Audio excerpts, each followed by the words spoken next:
it or crumble it up. I drive over it with your car and do something to eliminate it. They said the requirement in that case would be to eliminate it immediately and without hesitation, because again, although you didn't do anything wrong until now because you weren't aware of it, but as soon as you discover it, you have an immediate mitzvah to get rid of it. And a person might have mixed feelings. It's a really tasty piece of pastry. We might have a little bit of a moral dilemma and hesitate a little bit, a little bit of an internal struggle. We might win the struggle, which is great, but the rabbi said we should put something in place to ensure that if this happens, you will be in compliance regardless of how you react in the moment. And they said, look, if you do find that comment on Pesach, you do have to get rid of it right away, but let's mitigate the situation. They said there's another way you could get rid of comments from your possession and address this scenario. And they said before Pesach comes, you simply get up or sit down or whatever and declare in any language that you want, in any words that you want, that I hereby abolish, divest myself of any ownership, of any interest in any chametz in my possession. You basically declare it up for grabs. And by doing that, you're no longer the owner. And, when you think about these two methods, this second method is by far the easier. It involves basically zero effort, and it takes about 5 seconds. And this is something that we do. We do it twice. We do it the night before Pesach, after we search the house with the candle or the flashlight. We make this declaration that we divest ourselves of all ownership, and then the next morning, after we burn whatever remnants of chametz, the morning before Pesach, we again make the declaration that we divest ourselves any ownership of chametz. They say, well, if that works, why don't we just do that? And why do we have to go through the whole process of cleaning out the house? Even after I clean out the house, we're not confident I'm going to do a good job, and just in case I should divest myself of all ownership of the chametz, and that even if I find it on Pesach, it's not really mine. I don't really own it, so not such a big deal if I hesitate before I burn it, because at the end of the day, it's not really mine anyways. So why did I have to bother going through this whole process? So there are two reasons.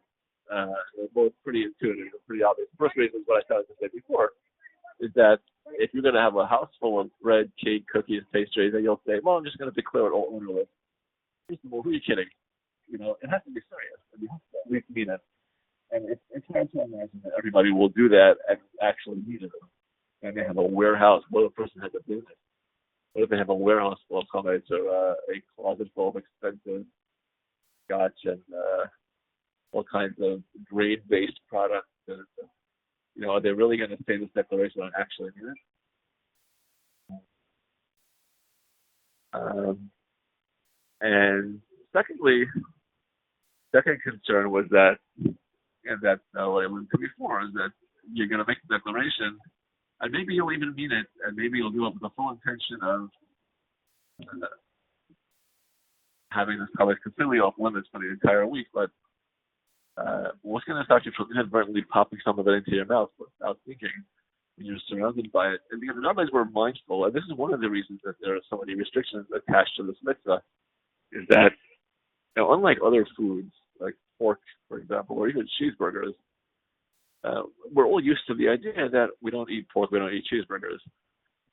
But chametz is something that we eat all year round. We eat it the day before Pesach, we eat it the day after Pesach. Some people eat it as soon as Pesach is over. They run to the pizza shop and get that first bagel, that first pizza. So something which we eat for 51 weeks of the year, it's very likely that a person will inadvertently eat it during that 1 week that it's off limits, because we're so used to it. And that's why they put this extra restriction to make sure that we don't, we have those boundaries, we don't forget ourselves.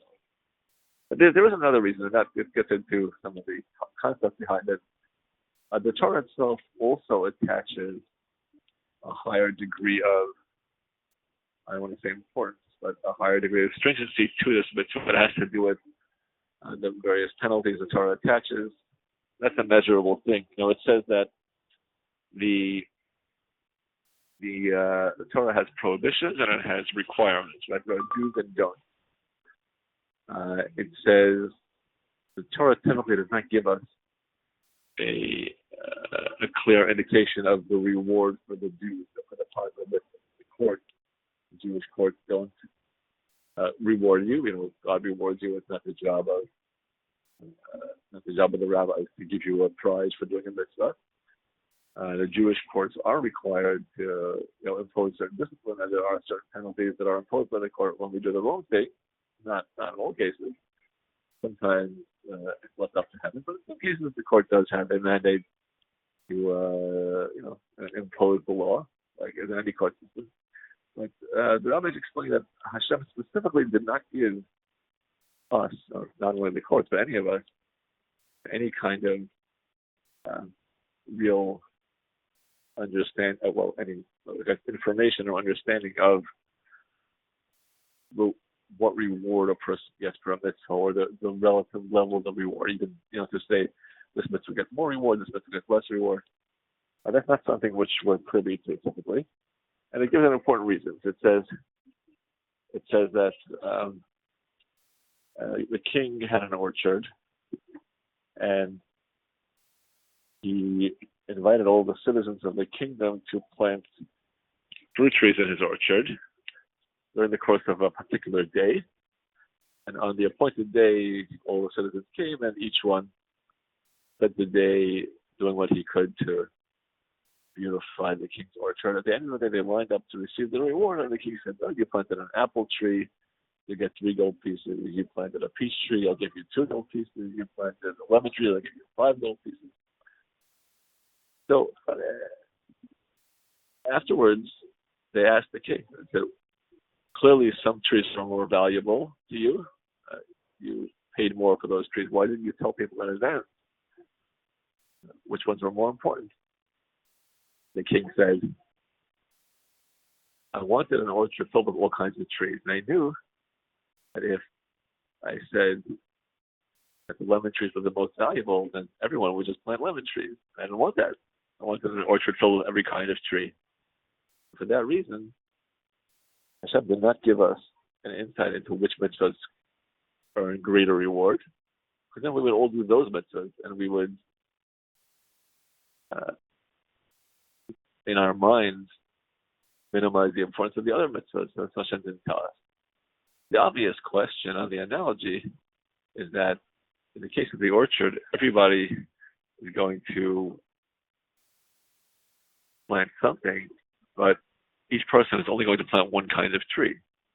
The goal is to have the combined efforts of all the citizens planting an array of all kinds of different trees. And if you tell everybody which ones are more valuable, everyone's going to do the same thing. Well, that's not the case when it comes to the mitzvahs. It's not an either or. Not as though we have a choice of which mitzvah. We're supposed to do all of them.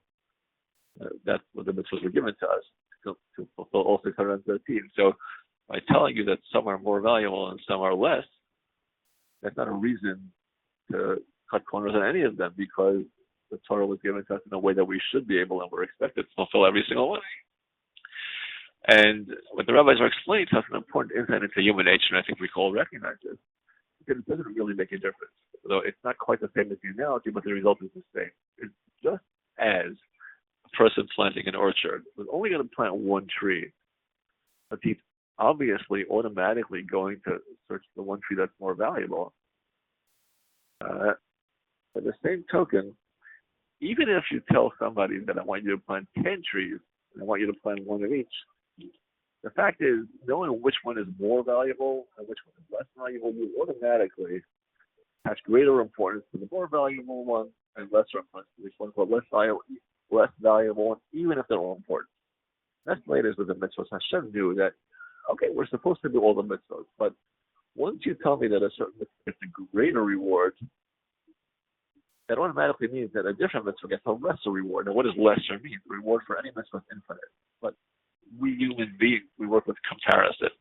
Everything is relative, right? We look at other people. We say who has more money, who has less money, who's more attractive, who's less attractive, who's smarter, who's less smart. And automatically, anything which is less always seems to us to be less than, not as good or inferior. And that's just part of human psychology. So Hashem knew that telling you that certain mitzvahs are special or important automatically makes us feel that other mitzvahs are less special.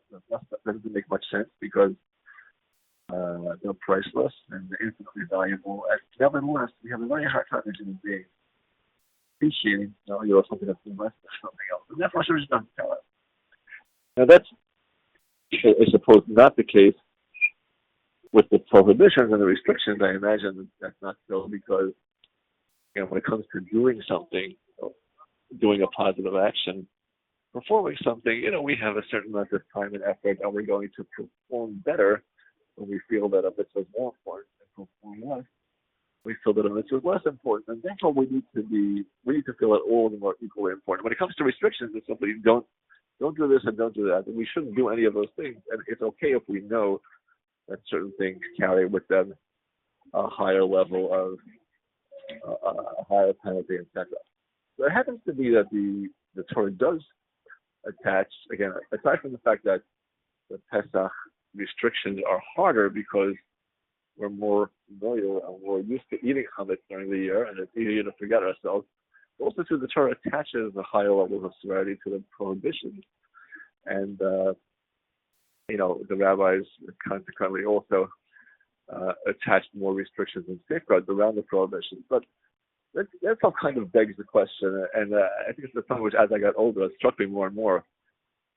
We all know the basic concept behind what is all this. We just had a 45-minute discussion about chametz and matzah and cleaning. Again, these are all the technicalities, what we call the brick building of Pesach, the nuts and bolts of how to practically prepare. But we haven't said a single statement about why any of this is meaningful or why it's important. Now, the Torah tells us, interestingly enough, something which it does not tell us about the other food restrictions. We're not told why we shouldn't eat pig or why we shouldn't eat milk and meat. Those are things that are considered chukim. They're unexplained laws which don't have any rationale that the human mind is privy to, at least not on the surface. That's true about most of the food restrictions. And yet, when it comes to chametz and matzah, the Torah does give us a very clear reason. It says simply that when we came out of Egypt, we came out in a hurry. We were in such a hurry. We were driven out of Egypt that we had no time for the dough to rise. The 18 minutes that we say, the 18-minute window after which it will become leaven, we didn't even have that much time. That's how fast we were driven out. Now, okay, that's something we learn when we're kids. It's important to stop from it and focus simply on the meaning of that. It seems like, look, a pretty predictable detail of the story. You think about the story of Exodus, it's so dramatic and has so many iconic images of the water turning to blood, the splitting of the sea, the death of the firstborn at midnight, the fact that they left and it was in a rush. Remember, this story takes place over hundreds of years. It begins with the prophecy to Abraham. As we say in the Haggadah itself, we start the narrative from the fact that our ancestors, at this point, it's millennia ago, were pagans, and through the relationship that Abraham developed with God, God selected him and directed him to travel to the promised land and made him the father of a new nation and led that family on a pathway to destiny. And the story of how we ended up in Egypt and how we grew from a family into an entire nation and how things gradually deteriorated. We went from being an honored guest to abused slaves, and how finally, through a process, it took almost a year of Moshe coming to the Egyptian king and warning him, a repeated warning in the 10th plague, gradually demonstrating the miraculous powers of Hashem, that a complete mastery over nature, and to the point that even the Egyptian king acknowledged Hashem as the creator, the all-powerful King of the universe, which was a lesson not only for him and not only for them, but for every generation. Why we refer to this as the foundation of our faith, because this is what demonstrated clearly once and for all the truth of God's existence, that we live in a world which hides God, so to speak. The whole essence of the world is the word olam in Hebrew. People relate it to the word lehisalim, to hide or to conceal, to ignore. The world is a place behind which God hides and conceals himself, a world in which God can be easily ignored, and typically is. Because the nature of the world is a reality which isn't a reality. there should be no reality because God is one, and we should see Him everywhere, and we should see nothing else. And yet we see trees and clouds and other people, and we see economic trends and professional sports and social activities, all the things that we are busy with and that we think about and that seem to be the currents and the forces that govern our lives and occupy us. None of these things are real. They shouldn't be real. They shouldn't have independent existence. There's nothing else but God. He's the only reality, and yet we seem to see everything but Him. We see a world filled with all kinds of things, ideas, concepts, laws. All these things are the screens behind which God hides. And the story of Egypt is really the story in which God demonstrates that this is all, it's like when the curtain comes up at the end of the show and the actors take a bow. It was all just a play. It was just a show. We go through the world with this belief. That's the reason for so many things. The reason we pray constantly, 3 times a day. We have to remind ourselves again and again and again, this isn't real. God wants us to go through this world and to interact and engage with it, to go to the doctors when we're sick, and to make money, to earn a living, and do all the things while simultaneously remembering in our hearts, none of this is real. God is the only real thing, and that was the lesson. And this lesson took a while.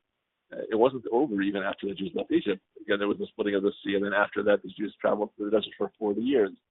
And every day, food rained down from the sky. The water came out of a rock. It was a lesson that they learned again and again and again and again, and built into the DNA. We're supposed to carry with us. We've gone through times where God is, in certain things, less and less obvious.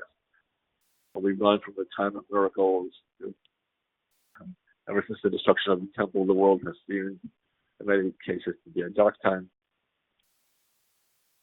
dark place. And I think what the Chavetz Chaim was said, even the advent of technology in a certain sense magnifies the problem, because in the olden days, people were more spiritual, even if they weren't religious or monotheistic, but everything, people couldn't explain anything. So they automatically attributed what happened to unseen forces. As science and technology develop, we have more and more of the illusion that we're on the verge of mastering all of the universe and all of nature. And then every once in a while something happens and we realize how far we still have to go, or how none of this stuff can buy happiness. None of this stuff can really make a better world. But, we're constantly laboring with the illusion that right over the next hill we'll have solved it all. And it becomes harder and harder to remember that all of this is still a screen and just a mask behind which God will hide.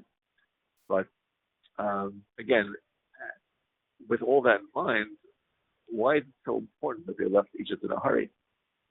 They left quickly, they left slowly. They were there for 400 years. It took an extra half an hour. Would it matter? And this is apparently a key factor. And there can be many layers of explanation, but simply the idea of happening in a hurry is fundamentally tied into the idea of the world as an illusion. Because if it takes God time to save us, it really took about a year for the 10 plagues to play themselves out. And at the end of the day, you could say, well, there was a process. Moshe came and spoke to the kings, they negotiated, and he tried one plague, it didn't work. He tried another plague, it didn't work, and then another plague, and then eventually. And if we look at the story, that we were missing the point, because that ultimately means that God was struggling with some kind of reality. There was some kind of process. That's not actually what happened. God was trying to make a point, and he wanted to make it in a certain way, and he wanted it to sink in. He wanted the king of Egypt, he wanted the nation of Egypt, he wanted the Jewish people to get a certain message and to be able to broadcast that message to future generations. And that took time.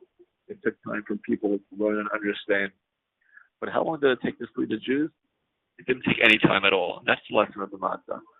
It took 400 years for the whole prophecy to play out, and it took a year for the entire redemption.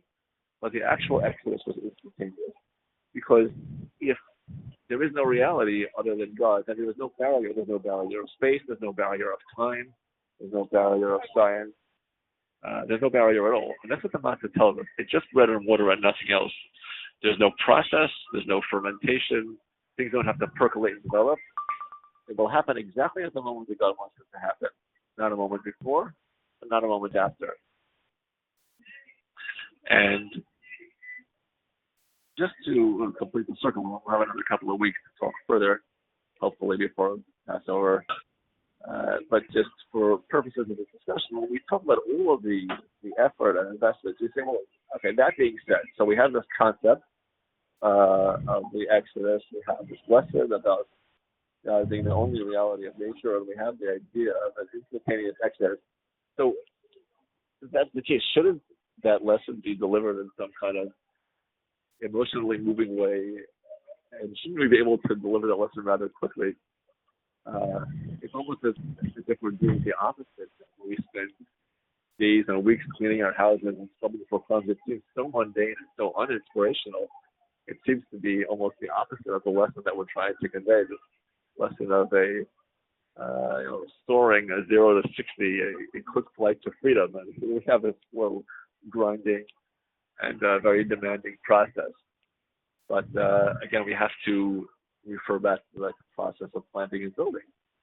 The idea that, I once heard someone on the radio, she was a violinist, I don't remember her name. She said she studied under another famous violinist, I don't remember his name either. I think he was Hungarian. That's all I remember. But she said she studied under this famous violinist, and he was very, very, I think the interviewer asked her, said that this mentor of hers was very demanding and very rigorous, and the interviewer asked the disciple who was studying under this very demanding master violinist, where is the room for creativity under such a rigorous and demanding mentor? And she said, well, he would micromanage, she used that word, but said he would be monitoring every note and everything that came between every single note. But when he felt that you really had it, when you had practiced and mastered every single detail, he would say, now get up there and play. And she said, ultimate discipline creates the ability for creativity. And in a certain sense, where the idea of planting and building interact, that by building and building, by putting in all this effort, it was very technical, very precise effort, even in areas where it's even mundane, where we say, well, I've done a 98% job, but I didn't do a 100% job yet. And I didn't get into that crevice. I didn't check that shelf. I looked behind that box. Let me just see, because something might have fallen behind that box. All of that doesn't seem to add up to any kind of emotional reality. But at the end, when we've done all that, and then something takes over, the Torah tells us, we know this is true because the Torah tells us so, not because we've tested it scientifically or because it's empirically provable, because this is what the Torah tells us. Something happens, something gets released and activated inside our soul, and something happens, something sprouts. That's where the seed actually takes root and begins to grow. And the Torah tells us that this is an important aspect of psychology. Apparently, there's a lesson. And in a certain sense, there's an overt lesson in the Chametz and the Matzah, an overt lesson about the speed, the instantaneous nature of God's salvation and His readiness and His ability to change the world in an instant.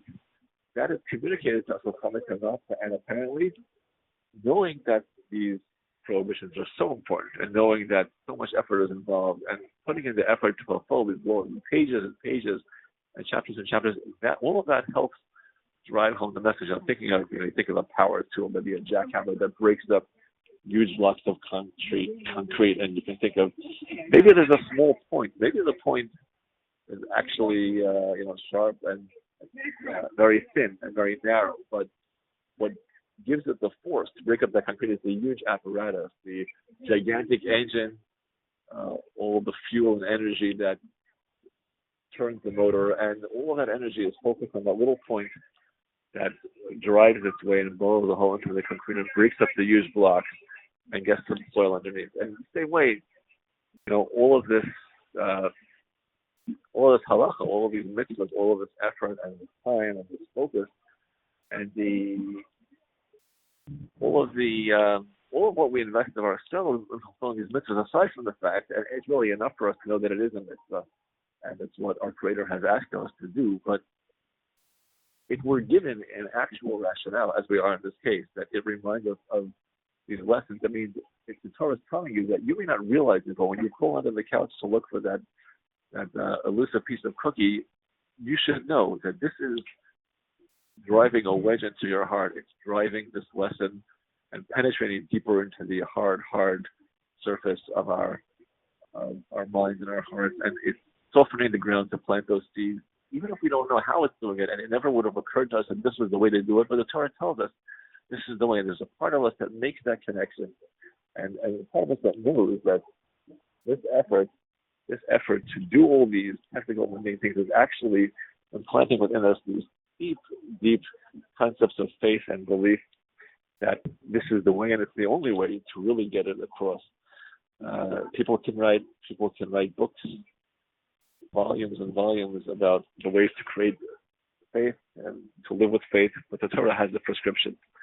And we know that following the Torah's prescription is the way and it's the only way that it should actually work. So on that note, I guess that's enough for one day. Hopefully, we'll at least get started on our road to Pesach. And I want to thank everybody for tuning in today. And God willing, if all goes well, we'll meet again next week. And until then, have a good week, and thank you for tuning in. Thank you, Rabbi. Thank Have a you. great day. Bye. Thank you.